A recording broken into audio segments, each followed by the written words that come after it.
जवळपास 40 कोटीच्या घरात युपीआय युजर्स आहेत. भाजी मार्केट पासून हॉटेलपर्यंत सगळीकडे आपण मोबाईलवरून पेमेंट करतो. त्यामुळे खिशात कॅश नसायची सवय आपल्याला लागलेली आहे. 2023 मध्ये युपीआय वापरून 16 लाख कोटीपेक्षा जास्त व्यवहार झाले.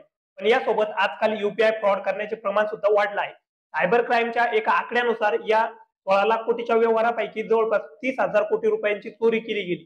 आता एवढे व्यवहार वाढणार तर चोरीचं प्रमाण सुद्धा वाढणार. म्हणून ते कंट्रोल करण्यासाठी आणि सिक्युरिटी वाढावी म्हणून युपीआय वर काही नवीन रूल अप्लाय केले जाणार आहेत, जे 1 जानेवारी 2024 पासून लागू होतील. आरबीआयने एमपीसीआयच्या मार्फत रन होणाऱ्या सर्व प्रकारच्या युपीआय पेमेंट सिस्टमवर 1 जानेवारी 2024 पासून लिमिट कमी करण्यापासून ते ऍप बंद करण्यापर्यंत कोणते बदल केले आहेत हे आपण या व्हिडिओच्या माध्यमातून पाहूया. नमस्कार, मी ज्ञानेश आणि तुम्ही पाहताय डीसी मराठी.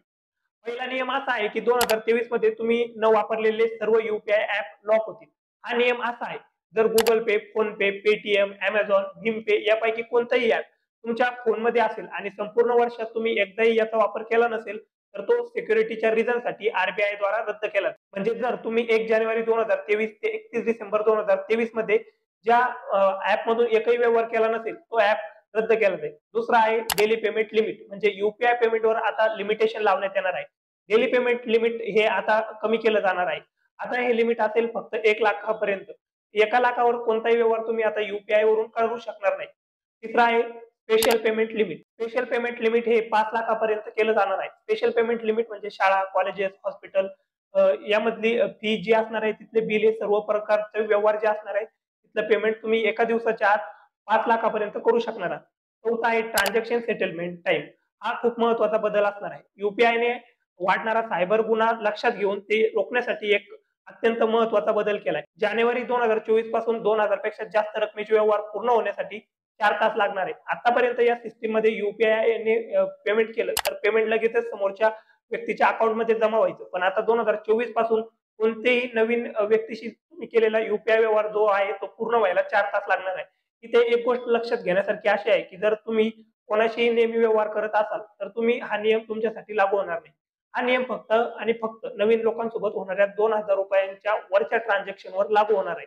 आता नवीन व्यक्ती म्हणजे कोणीही असू शकतो, जसं की कोणता दुकानदार, किराणावाला, हॉटेल, रेस्टॉरंट असं. इथं हा प्रश्न येतो की जर या व्यवहाराला एवढा वेळ लागणार असेल तर हे सर्वजण त्यांच्या ग्राहकासाठी युपीआय पेमेंटचा ऑप्शन ओपन ठेवतील की नाही. पाचवा आहे युपीआय ट्रान्झॅक्शन ऑप्शन. हा सुद्धा एक खूप महत्वाचा बदल आहे आणि वरती सांगितलेल्या पॉईंट सोबत कनेक्टेड आहे. तुम्ही जर कोणत्याही नवीन व्यक्तीसोबत युपीआयने व्यवहार केला तर तो तुम्ही 4 तासाच्या आत कॅन्सल करू शकता आणि ते पैसे रिव्हर्स तुमच्या अकाउंटमध्ये पुन्हा जमा होणार. याचा मोठा फायदा असा की जर तुमचे पैसे कोणी फसवून चोरी करण्याचा प्रयत्न केलाच किंवा तुम्ही कोणाला तरी चुकून पैसे पाठवले तर आता ते ट्रान्झॅक्शन तुम्ही 4 तासाच्या आत कॅन्सल करू शकता किंवा परत मिळवू शकता. पण याचा सुद्धा तोटा आहे, असा की जर तुम्ही एखाद्या कॅफे किंवा रेस्टॉरंट जेवायला गेलात तर तिथे कदाचित तुमच्यासाठी युपीआय पेमेंट ऑप्शन ऍक्सेप्ट केलं जाणार नाही आणि तुम्हाला आधीसारखं क्रेडिट कार्ड किंवा डेबिट कार्डनं पेमेंट करावं लागेल.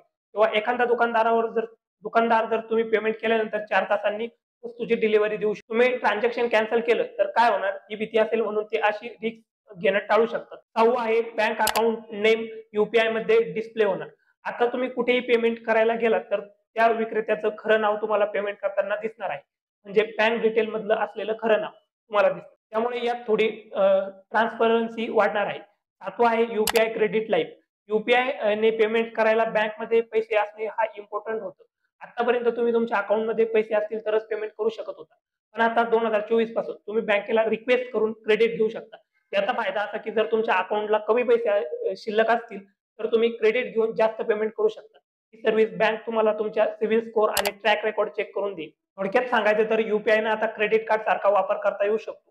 8वां आहे तो म्हणजे युपीआय एटीएम. आता आरबीआयने जपान मधल्या हिताची कंपनी सोबत कोलॅब करून लवकरच युपीआय एटीएम भारतात सगळीकडे प्रोव्हाइड केलं जाईल. ज्यामुळे जसं तुम्ही क्रेडिट कार्ड आणि डेबिट कार्ड वापरून एटीएम मधून कॅश काढता, आता त्याचप्रमाणे तुम्ही युपीआय क्यूआर कोड स्कॅन करून एटीएम मधून कॅश काढता येणार आहे.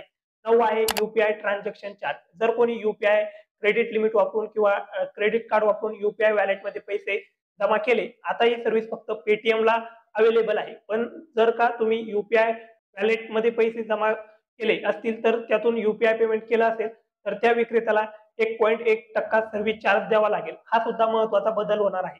या युपीआय सर्व्हिसेसला इम्प्लिमेंटेशन मध्ये येणाऱ्या सर्व प्रॉब्लेमचा अभ्यास करून हे नवीन रूल एनईएफटी आणि आरटीजीएस या ऑनलाईन पेमेंटसाठी सुद्धा लागू होण्याची शक्यता आहे आणि लवकरच आरबीआयच्या वतीने त्याबद्दल ऑफिशियल अनाउन्समेंट सुद्धा केल्या जाऊ शकतात. 10वा आहे युपीआय साठी टॅप अँड पेमेंटचं ऑप्शन येऊ शकतं.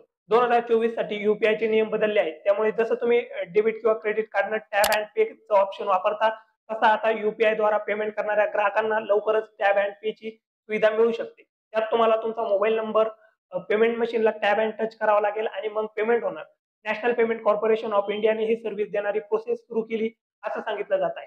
तेव्हा हे महत्वपूर्ण बदल जानेवारी 2024 पासून यूपीआय पेमेंटमध्ये होणार आहे आणि जे आपण रोजच्या व्यवहारासाठी इझिली वापरतो ते आता त्याचा ग्राहक म्हणून आपल्याला किती फायदा आणि किती तोटा होणार हे आपल्याला वापरूनच समजेल. पण तुम्हाला ही माहिती कशी वाटली आणि या होणाऱ्या बदलांबद्दल तुमचं मत कमेंट करायला विसरू नका आणि अशाच व्हिडिओसाठी डीसी मराठी या युट्यूब चॅनलला सबस्क्राईब नक्की करा.